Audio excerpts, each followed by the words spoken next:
السلام علیکم ورحمۃ اللہ وبرکاتہ۔ الحمد للہ رب العالمین والصلاة والسلام علی سید الانبیاء والمرسلین محمد وآلہ واصحابہ اجمعین، اما بعد فاعوذ باللہ من الشیطان الرجیم، بسم اللہ الرحمن الرحیم۔ من اجل ذلك كتبنا على بني اسرائيل انه من قتل نفسا بغير نفس او فساد في الارض فكأنما قتل الناس جميعا ومن احياها فكأنما احيا الناس جميعا صدق الله مولانا العظیم۔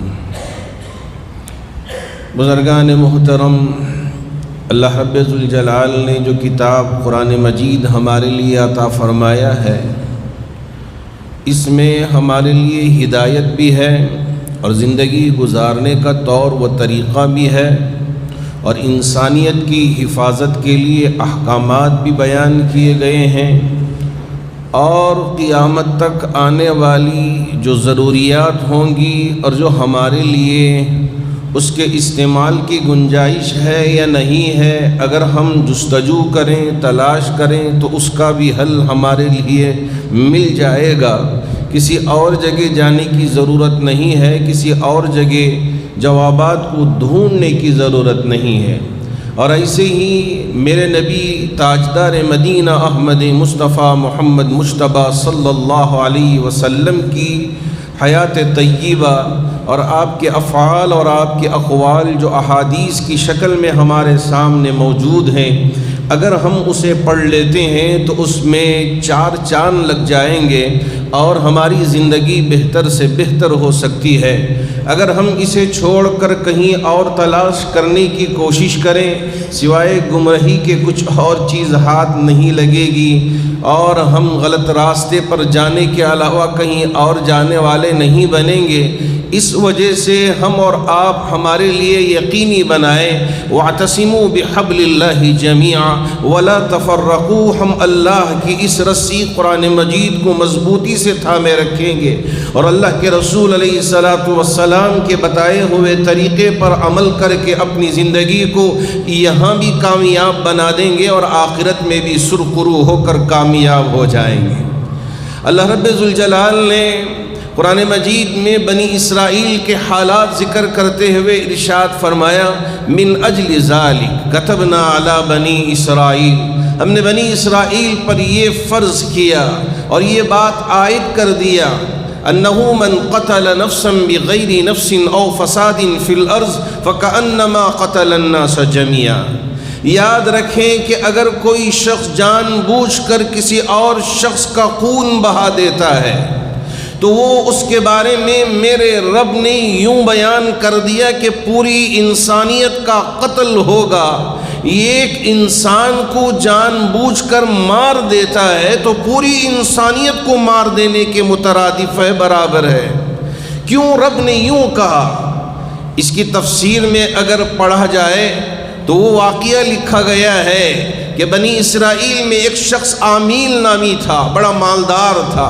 اس کے ہی ایک عزیز کو ایک شوق پیدا ہوا کہ اگر میں اس کو مار دوں اور کسی کو پتہ بھی نہ چلے تو اس کے مال کا وارث میں بن جاؤں گا، اور اس کے قتل کی وجہ سے دیت بھی اور لوگوں کے پاس سے حاصل کرنے والا ہو جاؤں گا۔ مال کی ہوس نے اور مال کو حاصل کرنے کے اس شوق نے اسے اس ارادے پہ مجبور کر دیا کہ اپنے ہی ایک رشتہ دار عامیل کے قتل کو وہ یقینی بنا دیا اور قتل کر دیا، اور بہانا اور اپنے آنکھ سے جھوٹے آنسو بہانا شروع کیا، حتیٰ کہ لوگوں کو یہ احساس دلایا کہ دیکھو ہمارے عزیز، ہمارے اس رشتہ دار کو کسی نے قتل کر دیا، اس کو مار دیا ہے، اور بالکل خفیہ طریقے سے چھپ چھپا کے یہ کام کر دیا، اور اسے یہ اندازہ تھا کہ اس کا قاتل کا پتہ نہیں چلے گا۔ اب کسی کے اوپر اس کو الزام لگا دیں اور اس جھوٹ کو بول دیں اور اس کے بعد ان کے پاس سے دیت کے طور پر مال بھی مل جائے اور اس کی وراثت بھی مجھے مل جائے اور میں مالا مال ہو جاؤں۔ نیت میں فتور، نیت میں دھوکہ، یہ کبھی کامیاب نہیں ہوگا، یاد رکھیں۔ اگر ظالم ہے تو اللہ رب ذوالجلال اس کو آشکار کر کے رکھیں گے اور اسے ظاہر کر کے رکھیں گے۔ ظالم اپنے ظلم کی وجہ سے، اپنی طاقت کی وجہ سے، اپنی بربریت کی وجہ سے یہ نہ سمجھ بیٹھے کہ میں جو چاہے کر سکتا ہوں اور کسی کو کان خبر بھی نہیں، اور میں اپنے حربے میں، اپنے فریب میں، اپنے دھوکے میں کامیاب ہو جاؤں گا۔ اگر ظالم یہ سمجھتا ہے تو یہ بالکل غلط فہمی ہوگی۔ میرے رب نے یہاں اس واقعے سے بتا دیا کہ یہ ظالم بھی یہ سمجھ رہا تھا کہ میں اپنے عزیز کو مار دوں گا اور کسی کو کان خبر بھی نہیں ہوگی، میں مال بھی ہڑپ لوں گا اور دوسروں پر الزام بھی لگا دوں گا، اپنے جھوٹ میں کامیاب بھی ہو جاؤں گا۔ اس وقت کے بنی اسرائیل، اس وقت کے نبی حضرت موسیٰ علیہ السلام کی بارگاہ میں پہنچے اور ان سے یہ گزارش کی، کہا کہ آپ اللہ کی بارگاہ میں دعا کریں۔ ہم سوچتے ہیں کہ دعا کر کے کیا ملے گا، ہم یہاں دعا کر رہے ہیں، رو رہے ہیں، تڑپ رہے ہیں، ہمارے تڑپنے کا کوئی فائدہ نظر نہیں آ رہا ہے، کوئی نتیجہ معلوم نہیں ہو رہا ہے، کیوں ہم دعا کریں؟ بہت سارے لوگ اپنی زبان سے اس طرح کی باتیں نکالتے ہیں۔ وہ سمجھ لیں کہ جب ہم دعا کریں میرا رب یہاں اگر دینا چاہے تو دے دے گا، اگر نہیں ہے تو ہمارے آپ اوپر آنے والی مصیبت کو ہٹا دے گا، یا یہ ہے کہ آخرت میں اسے ہمارے لیے محفوظ کر کے رکھے گا اور وہاں ہمارے لیے عطا کرے گا۔ اس کا مطلب یہ ہوا کہ ہماری دعا رائے گان نہیں گئی، ہماری دعا بیکار نہیں گئی۔ اس لیے پورے جذبے کے ساتھ، پورے یقین کے ساتھ، پورے شوق کے ساتھ اللہ کی بارگاہ میں ہم کو دعا کرنی ہے، مانگنا ہے میرے رب کی بارگاہ میں، کبھی مایوس ہونا نہیں ہے۔ مایوس ہونا تو یہ کفر کی علامت ہے۔ اسی لیے حضرت یعقوب علیہ السلام نے اپنے بچوں سے یہ نصیحت کی تھی، لا تیسوا من روح اللہ انہ لا ییأس من روح اللہ الا القوم الکافرون۔ اے میرے بچوں، اللہ کی ذات سے مایوس نہ ہونا، اللہ کی ذات سے مایوس نہ ہونا، اس لیے کہ مایوس ہونے والے وہ لوگ ہوتے ہیں جو اللہ کے منکر ہوتے ہیں، اللہ کا انکار کرنے والے۔ اس لیے مایوس ہم کو نہیں ہونا ہے۔ حضرت موسیٰ علیہ السلام سے گزارش کی کہ آپ اللہ کی بارگاہ میں دعا کریں کہ اس کا قاتل کون ہے ہمیں پتہ چل جائے اور ہم اس کو سزا دیں۔ حضرت موسیٰ علیہ السلام نے کہا اگر اس کے قاتل کو آپ جاننا چاہتے ہیں تو ایک گائے کو ذبح کر دو۔ اگر یہ جاتے گائے ذبح کر دیتے اور اس کے گوشت کو اٹھا کے مقتول کے جسم پر لگا دیتے تو اٹھ جاتا تھا، لیکن ان لوگوں نے سوچا کہ حضرت موسیٰ علیہ السلام مذاق کر رہے ہیں اور انہوں نے کہہ دیا ارے موسیٰ آپ ہمارے ساتھ تو مذاق تو نہیں کر رہے، یہ گائے ذبح کرنے اور اس کے گوشت کو اٹھانے اور مارنے اور یہ مقتول کے ساتھ یہ سمجھ میں نہیں آئی تھیوری، اور یہ کیا بات ہے ہمیں سمجھ میں نہیں آئی۔ آپ ہمارے ساتھ مذاق نہ کریں، آپ نبی اللہ ہیں، اللہ کے نبی ہیں، آپ اللہ کی بارگاہ میں دعا کریں تاکہ ہمیں پتہ چل جائے۔ حضرت موسیٰ علیہ السلام نے کہا نبی کبھی مذاق نہیں کرتا، یہ اللہ ہی کا حکم ہے، آپ اللہ کے حکم کی اطاعت کریں، آپ کو پتہ چلے گا۔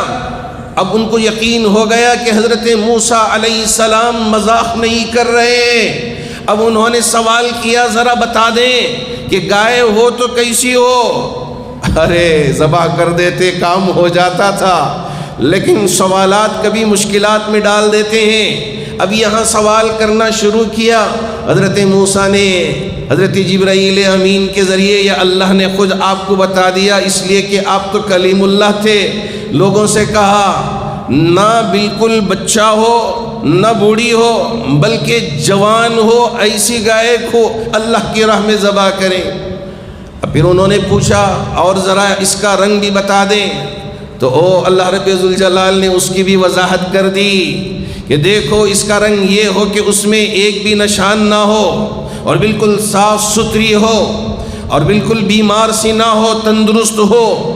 اور اللہ رب ذوالجلال نے ان کے سوالات پہ مختلف جوابات دیتے گئے کہ کسی باغ میں بھی کام نہ کی ہوئی ہو، کھیتی میں کام نہ کی ہوئی ہو ایسی گائے، اور وہاں اس زمانے میں گائے کو پانی کھیتی کو پہنچانے کے لیے بھی استعمال کیا جاتا تھا۔ تو حضرت موسیٰ علیہ السلام نے کہا کہ ایسی گائے ہو کہ جو کبھی کسی کھیتی کو پانی پہنچانے کے لیے استعمال بھی نہ کی گئی ہو۔ اللہ کا کرنا ایسا تھا کہ ایک نیک باپ تھا، اس کی ایک معصوم سی اولاد تھی، اس کے لیے ایک گائے اللہ نے بالکل چھوٹا سا بچڑا عطا کیا تھا۔ انہوں نے دعا کی تھی، اے میرے اللہ، یہ میرا بچہ، یہ میری بیوی، یہ میرے اپنے ہیں، اب ان کے لیے میں کچھ چیز چھوڑ کے نہیں جا رہا ہوں، بس یہ گائے کا چھوٹا سا بچہ میں ان کے لیے چھوڑ کے جا رہا ہوں۔ انہوں نے اللہ کی بارگاہ میں دعا کی تھی، اللہ رب ذوالجلال نے اسے ایسے پالا پرورش کیا، نہ کبھی کسی کھیتی کے لیے استعمال ہوئی وہ گائے، نہ کبھی کسی کھیتی کو پانی دینے کے لیے استعمال ہوئی، اب نہ بچہ ہے نہ بوڑھی ہے، بالکل جوان سی ہے۔ اللہ رب ذوالجلال نے اس شخص کی دعا کو قبول کر لیا اور انہیں مالا مال کر دیا۔ اور یہ کبھی درمیان میں بیچنے کا بھی ارادہ کیا تھا کہ 3 دینار میں دے دیں، اس کے بعد 6 دینار، 12 دینار، اس کے بعد ان کو پتہ چل گیا کہ یہ کچھ اور ہی بات ہے۔ فرشتے انسان کی شکل میں آ کے ان کو یہ بات کی خبر دی تھی کہ گائے خریدنے کے لیے کچھ لوگ آئیں گے، اس وقت اس کی قیمت یہ ہوگی کہ اس کے چمڑے میں، اس کی کھال میں جتنا سونا سمائے گا وہ اس کی قیمت ہوگی۔ اے میرے اللہ، یہاں یتیمی میں پرورش پائی، ماں کا فرما بردار بچہ بنا، باپ کی دعا بیوی کے حق میں بھی قبول ہوئی۔ اب تک قسم پرسی کی حالت میں زندگی گزر بسر کرنے والے رب کی بارگاہ میں کیا دعا کیا کہ اللہ رب ذوالجلال نے قبول کر کے مالا مال کر دیا۔ کہا کہ یہ اللہ یہ بتانا چاہتے ہیں کہ اگر تم جھوٹ بولو گے، فریب، دھوکہ، اس کے ذریعے سے تم اپنے آپ کو یوں سمجھ بیٹھو گے ہم جو چاہے کر پائیں گے، اللہ کی مار میں دیر ہے اندھیر نہیں ہے۔ رات تمہاری ہے تو صبح ہماری ہے انشاءاللہ۔ آپ دیکھتے رہ جائیں گے۔ اللہ رب ذوالجلال نے اس واقعے کے ذریعے امت مسلمہ کے ہر فرد کو یہ بتانا چاہا کہ تم بھی دعا کرنا نہ چھوڑیں۔ حضرت موسیٰ نے رب کی بارگاہ میں دعا کیا تو رب نے یہ ان کے لیے راستہ بتا دیا، اور اس کے بعد اس جانور کو لائے، ذبح کیا اور اس کے گوشت کو اٹھا کے لگایا، اور وہ اٹھا اور بتا دیا کہ وہی قاتل جو اب تک اتنی زور زور سے چیخ رہا تھا، چلا رہا تھا کہ میرا یہ رشتہ دار مارا گیا، کون ہے اس کا قاتل، کہاں ہے، اسے پکڑو اور اس سے دیت لو، اور جو آوازیں لگا رہا تھا اسی کے بارے میں پول کھل گئی کہ یہی ظالم ہے۔ اللہ رب ذوالجلال نے بتا دیا۔ ارے مسلمانوں، اے ایمان والو، یقین رکھو اللہ کی ذات پر، کبھی مایوس نہ ہونا کہ آج نہیں تو کل اللہ رب ذوالجلال تمہیں بتائے گا کہ اس کا پاور کیا ہے، اس کی طاقت کیا ہے۔ قل اللہم مالک الملک، وہی ہے تؤتی الملک من تشاء وتنزع الملک ممن تشاء وتعز من تشاء وتذل من تشاء بیدک الخیر انک علی کل شیء قدیر۔ آپ نے دیکھا کہ اسرائیل برابر قابض ہو کے، ظالم ہو کے، بربریت پر اتر کر فلسطین کے ان مظلوموں پر برابر ظلم کرتا آ رہا ہے۔ آپ نے شاید تاریخ پڑھی ہوگی 1920 پر 9 میں یہودیوں کے کچھ لوگوں نے اقوام متحدہ میں اپنی ایک عرضی اور اپنی ایک گزارش داخل کیا تھا کہ یہ دیوار گریہ جسے کہا جاتا ہے، یہ ہماری ملکیت ہے، یہ ہم کو ملنا چاہیے۔ آج کل مسجدوں پہ، عیدگاہوں پہ یہ غلط قسم کے سوالات رونما کر کے، ظاہر کر کے ان کو اپنی ملکیت میں بنانے کی ہمارے اس ملک میں بھی سازشیں رچی جا رہی ہیں، اور یہ وضاحت کی جا رہی ہے کہ یہ ہماری ملکیت، جبکہ پتہ ہے کہ نہیں، یہ مسلمانوں کی ملکیت ہے، یہ مسجد ہے، یہ عیدگاہ ہے، یہ قبرستان ہے۔ باوجود اس کے کہ غلط طریقے سے ان پر دلائل پیش کر کے جھوٹے موٹے اپنے طرف لینے کی کوشش ہو رہی ہے۔ اسی طرح اس زمانے میں 1920 پر 9 اقوام متحدہ میں کچھ یہودیوں نے یہ گزارش کی تھی، جو رونے والی دیوار ہے گریہ، دیوار گریہ جسے کہا جاتا ہے، اس پر ہماری ملکیت ہے، ہم کو ملنی چاہیے۔ اقوام متحدہ نے اس وقت ایک کمیشن بٹھایا اور کمیشن کے ذریعے پوری تحقیقات کروائی۔ اس کے بعد فیصلہ کیا کہ یہ دیوار مسجد اقصی کی ایک دیوار ہے اور یہ مسلمانوں کی ملکیت ہے، اس پر یہودیوں کی کوئی ملکیت نہیں ہے، اس پر کسی طرح کا کوئی حق یہودیوں کا نہیں ہے۔ اقوام متحدہ نے صاف طور پر کمیشن کی تحقیق کے بعد یہ اعلان کیا، لیکن یہودی اس دیوار کے ساتھ بڑی عقیدت رکھے ہوئے تھے۔ اقوام متحدہ نے یہ ان کو اجازت دے دی کہ آپ وہاں جائیں اور اپنی عبادت کر لیں، اس دیوار کو پکڑ کے رونا دھونا جو کر لینا چاہے وہ آپ کے لیے حق ہوگا، لیکن ملکیت مسلمانوں کی ہوگی، اس پر تمہاری کوئی ملکیت نہیں ہوگی۔ لیکن یہ سازشوں پر سازشیں اس سے پہلے بھی اس کے بعد بھی رچتے آ رہے ہیں۔ 1940 پر 8 میں انہوں نے ایک اسرائیل بنا کے، جبکہ وہ فلسطین کا حصہ ہے، فلسطین کی زمین ہے، اس پر یہودیوں کا کوئی قبضہ نہیں، کوئی ملکیت نہیں۔ اس وقت یہ دھاڑے مار رہے تھے کہ ہمارا بھی ایک ملک ہونا چاہیے اور ہمارا بھی ایک ملک ہو اور اس کی ایک پہچان ہو۔ وہ گئے مختلف علاقوں میں، مختلف ملکوں میں، کہیں کوئی جگہ نہیں ملی، مارے پھر رہے تھے۔ مسلمانوں نے سوچا فلسطین کے وہ مسلمان، غیور مسلمان، نبی علیہ السلام کی تعلیمات پر عمل کرنے والے وہ مسلمان کہ ان کے لیے سر چھپانے کے لیے کوئی جگہ نہیں ہے، آؤ آپ اپنی زندگی گزر بسر کر لو۔ جیسے انگریز یہاں ہمارے اس ملک میں تجارت کرنے کی غرض سے داخل ہو کر، یہاں قابض ہو کر، یہاں ہندوستانیوں کو اپنا غلام بنا لیا تھا، یہ بھی اسی طرح رونا دھونا، اپنے آپ کو بے بس ظاہر کرنا اور اپنے آپ کو مظلوم ظاہر کرنا۔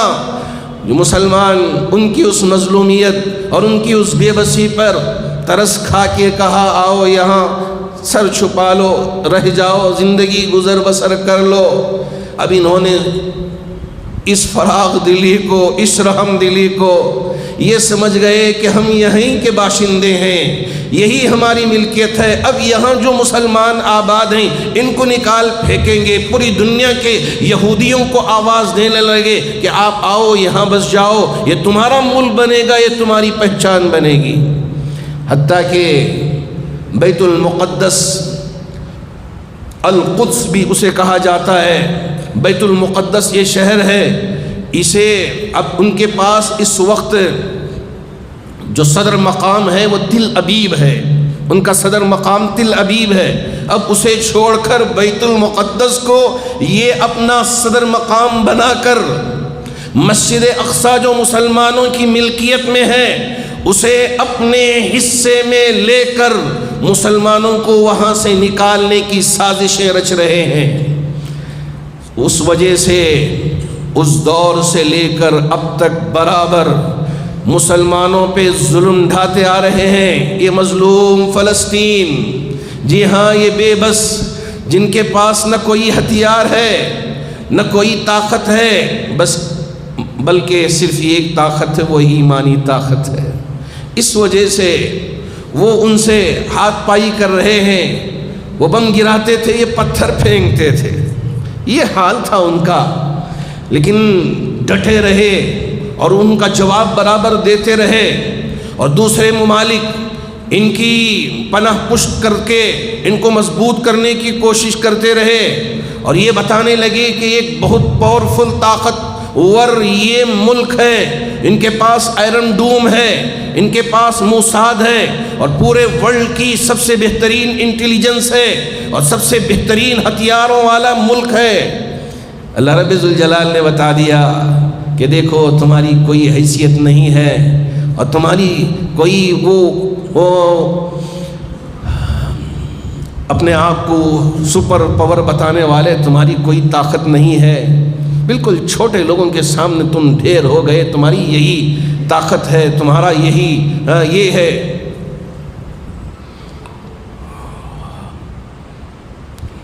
اس وقت بہت درد پہنچا دلوں کو۔ ارے یہاں تو یہ کہا گیا وَمَنْ أَحْيَاهَا فَكَأَنَّمَا أَحْيَا النَّاسَ جَمِيعًا، اگر کوئی انسان تڑپ رہا ہو اس کی جان کی آپ نے حفاظت کر لی، یہ نہیں کہا کہ یہ کون سے مذہب کا ماننے والا ہے اور یہ تڑپ رہا ہے، یہ سسک رہا ہے، جان کی بھیک مانگ رہا ہے، آپ نے اس کو پناہ دے دیا، اس کی جان کو بخشوا دیا۔ وَمَنْ أَحْيَاهَا فَكَأَنَّمَا أَحْيَا النَّاسَ جَمِيعًا، یہ پوری انسانیت کی حفاظت کے مترادف ہے، میرا رب کہہ رہا ہے۔ اور تم ظالم، یہ ایک وہ ہاسپٹل جو الاہلی کے نام سے مشہور تھا، وہاں بیمار بچے بھی تھے، بیمار عورتوں کا بھی علاج ہو رہا تھا، بوڑھے ضعیف کمزوروں کا بھی علاج ہو رہا تھا، کئی مریض جو آکسیجن کے لیے تڑپ رہے تھے، بلک رہے تھے، سسک رہے تھے۔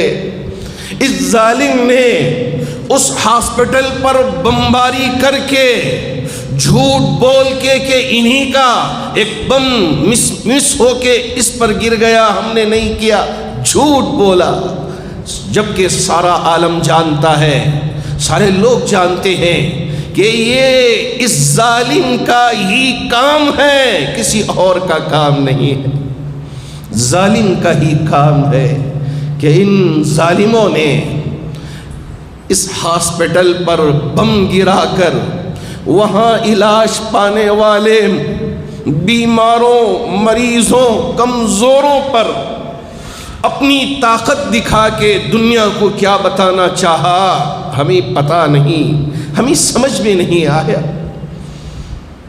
ہمارے ملک کے وزیر اعظم نے بھی اس بربریت اور اس ہونے والے ظلم کی انہوں نے نکتہ چینی کی ہے، جیسے بھی ہو تیسے بھی ہو انہوں نے کی ہے۔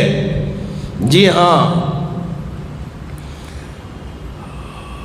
جو امریکہ میں یہودی آباد ہیں، وہ یہودی بھی اسرائیل کی اس بربریت کو کنڈم کیا ہے اور یہ کہا ہے کہ یہ ظلم و بربریت، یہ عدوان ہے، یہ جنگ ختم ہونا چاہیے، یہ کہاں کی حکمرانی ہے، یہ کوئی حکمرانی نہیں ہے، یہ کوئی طاقت کا مظاہرہ نہیں ہے، یہ رکنا چاہیے، یہ بند ہونا چاہیے۔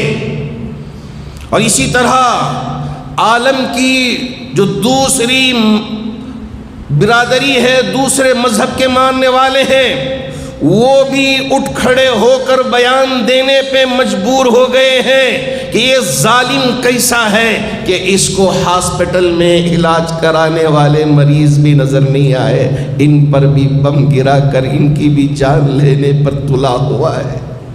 ارے یہ بیمار کیا کیے، آکسیجن پہ جی رہے تھے، بچے تھے، بچوں کی بھی کوئی پرواہ نہیں۔ میرے نبی تاجدار مدینہ احمد مصطفیٰ محمد مجتبیٰ صلی اللہ علیہ وسلم فتح مکہ کے موقع پہ تشریف لائے، جبکہ آپ کے پاس جی ہاں طاقت بھی تھی، قوت بھی تھی، حکمرانی بھی تھی، لیکن اس کے باوجود آپ نے یہ اعلان کیا جو آپ کے مقابلے کے لیے نہ آئے کبھی آپ اس کے ساتھ نہ الجھنا، مقابلے میں نہ آئے آپ اس کے ساتھ نہ الجھنا۔ اگر گھر میں چھپا ہوا ہے آپ کے مقابلے میں نہ آئے، اسے کھینچ کے اسے تکلیف نہ دینا۔ عورتیں ہیں ان پر ظلم نہ ڈھانا، ان کی عزت کی، عفت کی، حیا کی، پاک دامنی کی حفاظت کرنا۔ بچوں پہ ہاتھ نہ اٹھانا، چاہے وہ بچے ہو بچیاں ہو، ان پہ ہاتھ نہ اٹھانا۔ جو مریض ہیں ان کو تکلیف نہ دینا، بوڑھے مرد ہو یا بوڑھی خواتین ہو، ان پر بھی کسی طرح کی کوئی زیادتی نہ ہونا۔ کس نے یہ اعلان کیا؟ یہ میرے نبی تاجدار مدینہ رحمت للعالمین محمد عربی صلی اللہ علیہ وسلم نے اعلان کیا۔ آپ کے پاس طاقت تھی، آپ کے پاس پاور تھا، جو چاہے کر سکتے تھے، باندیاں بنا سکتے تھے، جی ہاں ان پر جس طرح چاہے ظلم ڈھا سکتے تھے، لیکن آپ نے ظلم نہیں ڈھایا، آپ نے کسی طرح کی کوئی زیادتی نہیں کی۔ اذا جاء نصر اللہ والفتح ورأيت الناس يدخلون في دين الله أفواجا فسبح بحمد ربك واستغفر إنه كان توابا۔ میرے رب نے خوشخبری سنائی تھی، باوجود اس کے آپ نے کسی طرح کی کوئی ظلم و زیادتی نہیں کی۔ جی ہاں، یہ کئی برسوں سے مسلمانوں پہ، مظلوم فلسطینیوں پہ ظلم ڈھا کر مسجد اقصیٰ جو مسلمانوں کی ملکیت ہے، اقوام متحدہ کے اس کورٹ میں صاف کر دیا گیا۔ اس کے باوجود یہ ظالم، یہ جابر برابر ظلم ڈھاتے آ رہے ہیں، اپنی بربریت کو بتاتے آ رہے ہیں۔ ہماری اور آپ کی ذمہ داری کیا ہے؟ اس وقت میں اسے بتا کے اپنی بات کو اختتام تک پہنچانا چاہوں گا۔ جی ہاں، آج کل سوشل میڈیا کا زمانہ ہے۔ ہمارے نوجوان جو ہاسپٹل پر ان کی بربریت ظاہر ہوئی ہے، پوری دنیا کو بتائیں اور یہ دکھائیں کہ یہ ظالم ہے، یہ جابر ہے۔ ان کے سامنے نہ مریض ہیں، نہ بیمار ہیں، نہ عورتیں ہیں، نہ بچے ہیں، نہ بوڑھے، یہ کوئی ان کو نظر نہیں آتا ہے، سب پر یہ ظلم ڈھاتے ہیں۔ یہ کھلی آنکھ سے اب آپ دیکھیں اور ان کے ظلم کو اور ان کی بربریت کو دنیا کے سامنے آشکار کریں۔ یہ پہلا کام ہے۔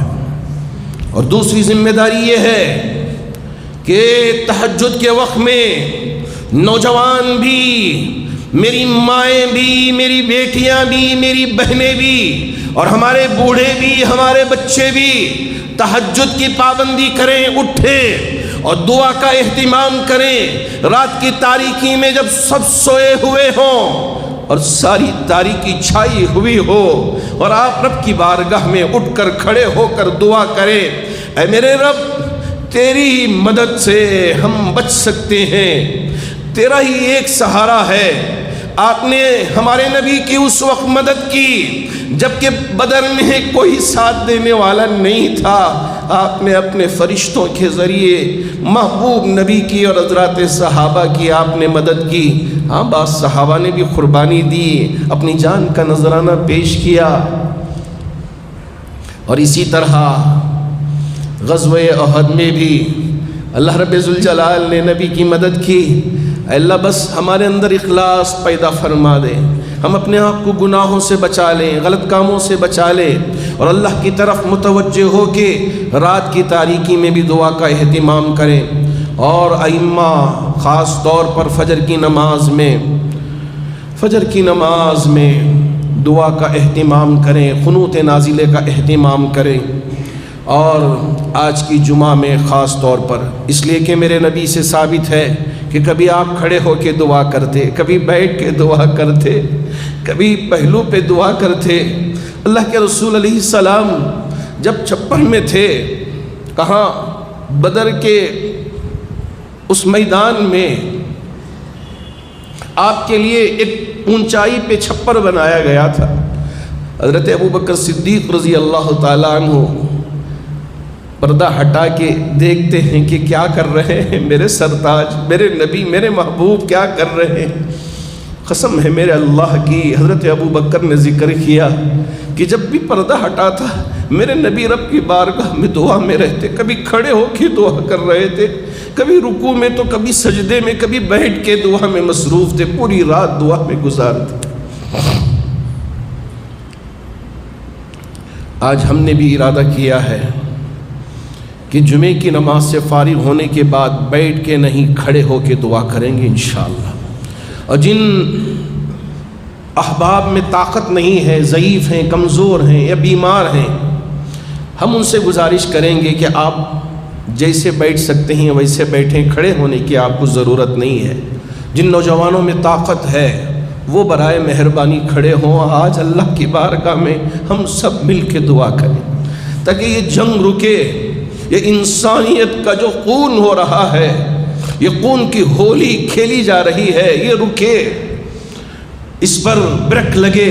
اس کے لیے ہم کو آج دعا کرنا ہے پوری آہوازاری کے ساتھ، اللہ کی بارگاہ میں ہم کو اپنے درد کو ظاہر کرنا ہے۔ جی ہاں، تو اس لیے میں سب سے گزارش کروں گا کہ آج جو اہتمام ہو رہا ہے خاص طور پر، تو اس پر آپ تھوڑی پریشانی ہو تو برداشت کریں، لیکن جم کے انشاءاللہ ہم دعا کریں تاکہ اللہ رب ذوالجلال ہماری اس دعا کو قبول کر لیں۔ اور یہ یقین رکھیں کہ اتحاد میں ہی طاقت ہے۔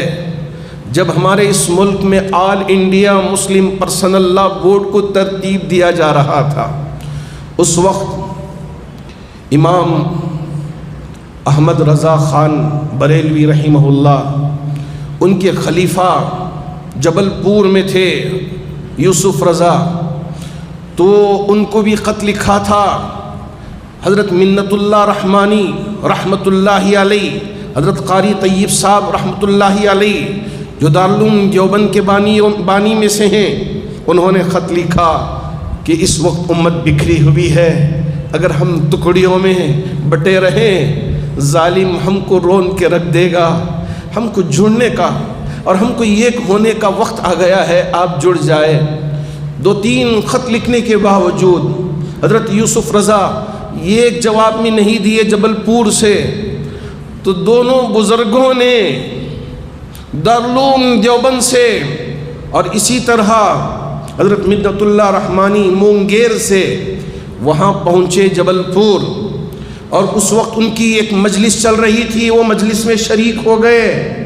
مجلس سے فارغ ہونے کے بعد لوگ جب ملاقات کرنے لگے تو اخیر میں یہ بھی ملاقات کے لیے گئے۔ کہا حضرت یوسف رضا نے کہ ہم نے آپ کو پہچانا نہیں، کہاں کے بزرگ تشریف لائے ہیں؟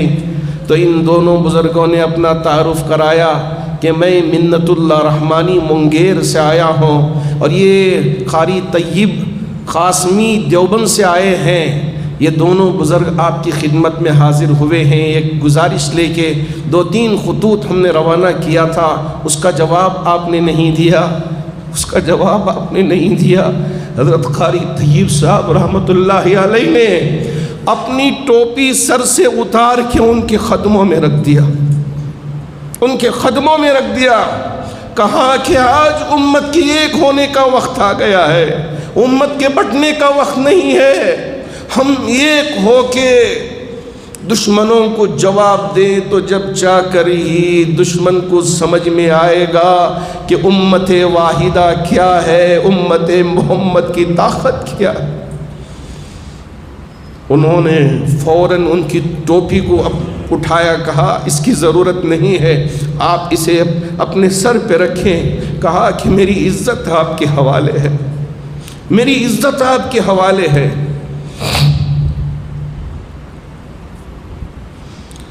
بڑے ادب کے ساتھ، میں آپ کا نام جانتا تھا لیکن چہرے سے کبھی دیکھا نہیں تھا، ہمارے ساتھیوں نے ہمیں یہ کہا کہ آپ جواب نہ دیں بہتر ہوگا، اس لیے میں نے جواب نہیں لکھا، لیکن آج کسی سے پوچھے بغیر میں یہ اعلان کرتا ہوں کہ ہماری پوری برادری آپ کے ساتھ ہوگی۔ آپ جوڑنے کا کام کریں، اتحاد کا کام کریں، ہم ساتھ رہیں گے، اسی میں کامیابی ہے، کفر کے فتوے لگانے میں کامیابی نہیں ہے۔ میں بہت ہی عاجزی و انکساری کے ساتھ یہ گزارش کرنا چاہوں گا کہ آج امت مسلمہ یہ ایک پلیٹ فارم پہ آئے، ممالک جو ابھی وہ میٹنگ ہوئی اس کا کوئی خاطر خواہ جواب نہیں نکلا۔ جی ہاں، اگر متحد مضبوطی کے ساتھ ہو کر جواب دے، دشمن میں اتنی طاقت نہیں ہے کہ کسی مسلمان کی طرف آنکھ اٹھا کر بھی دیکھے، قسم ہے میرے اللہ کی۔ لیکن ہمارا یہ کھوکھلاپن، یہ پھسپھساپن، یہ کسی کے کام آنے والا نہیں ہے۔ میں عالم اسلام کے تمام ممالک کے حکمرانوں تک، ہمارے اس ملک کے اور ہماری اس ریاست کے مسلمانوں کا یہ پیغام پہنچانا چاہتا ہوں کہ اب وقت آ گیا ہے کہ ایک ٹھوس فیصلہ لیں، اور فیصلہ لے کر متحد ہو کر دشمنوں کو یہ بتا دیں کہ کسی بھی مسلمان ملک پر کسی بھی طرح کی زیادتی کو قبول نہیں کریں گے۔ اگر تم زیادتی کرو گے تو یہ پورے ممالک برابر کا جواب دیں گے انشاءاللہ۔ یہ جواب آنا ہے۔ اللہ کرے کہ ان ممالکوں میں ہمت اور حوصلہ پیدا فرمائے اور اتحاد پیدا فرمائے۔ یہ کھوکھلاپن، یہ بزدلی، اللہ ان ساری چیزوں سے ان ممالکوں کے حکمرانوں کی حفاظت فرمائے۔ اللہ کرے کہ اللہ رب ذوالجلال ہم میں اتحاد، اتفاق پیدا فرمائے اور لڑائی جھگڑوں میں پڑنے سے امت مسلمہ کے ائمہ خطبہ کی حفاظت فرمائے۔ آج آپ نے دیکھا ہوگا واٹس ایپ کے ذریعے، اس لیے کہ ذرا وقت گزر گیا تھا، رات میں بہت دیر تک حضرات علماء جو اس ملک کے ہیں، ریاست کی تمام تنظیموں کے، سب نے مل کر بیٹھے، غور و فکر کیے اور یہ اعلان کروایا ہے تمام ریاست کے مساجد کے ذریعے۔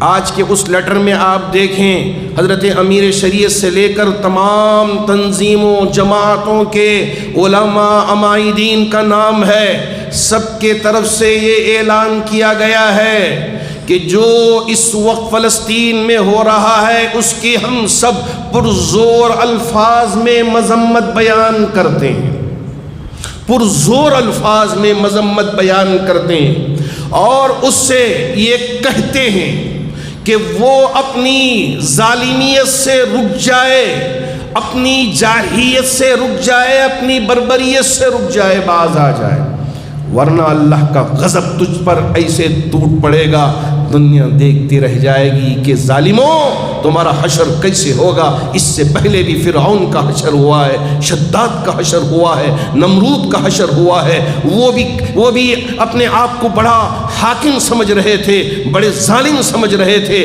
اللہ نے ان کو نیست و نابود کر کے رکھ دیا۔ وقت آئے گا کہ تم بھی اس دنیا سے مٹ کر چلا جاؤ گے اور تمہارا نام و نشان بھی باقی نہیں رہے گا انشاءاللہ۔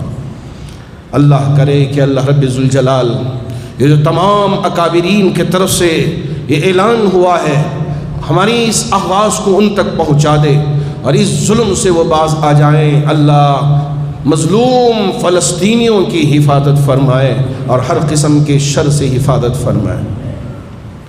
بزرگان محترم، اللہ کا شکر ہے کہ ماشاءاللہ ہر جمعہ آپ بن مٹھیاں ہماری ان چادروں میں جامع مسجد اور یہاں چلنے والے تمام اداروں کی برابر مدد کرتے آ رہے ہیں، تعاون کرتے آ رہے ہیں۔ اللہ آپ کے تعاون کو قبول فرما کر جتنے بیمار ہیں سب کو شفا عطا فرمائے، جو پریشان حال ہیں ان کی پریشانیوں کو دور فرمائے، جو قرض میں مبتلا ہیں ان کے قرض کی ادائیگی کی شکلیں و صورتیں پیدا فرمائے، جو مرحومین دنیا سے رخصت ہو چکے ہیں تمام مرحومین کی بھرپور مغفرت فرمائے۔